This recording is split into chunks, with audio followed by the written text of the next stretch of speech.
A good investment relies on two factors: your outlook on the business and how long you plan to hold the stock. The first factor I can't help you with. Whatever you believe, maybe you love the CEO, maybe you just want to ride the hype train, maybe there's good news happening, or maybe you just think the company's logo looks cool.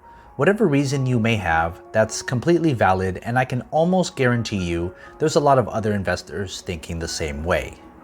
What I can help you with is a second factor. How long do you plan to hold the stock, otherwise known as the investment time horizon? For this stock, you'll fall into one of these three categories: short-term, near-term, and long-term investor. If you're a short-term investor, you should be looking at the stock's relative strength index. The closer the RSI is to zero, the more likely the stock has been beaten down in the past 3 weeks. Look for investors to pile back in, swinging momentum back to the positive side. If you're a near-term investor, you should be looking at the SMA 50. The more negative that number, the more undervalued the stock is relative to its average stock price over the last 50 trading days. It's a sign that recent movements haven't beaten down the stock below that number.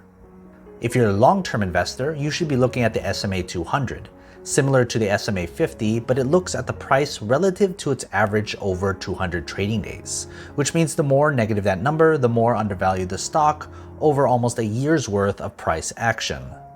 Remember, you should always look for bargains. Invest wisely, and as always, take care of your money.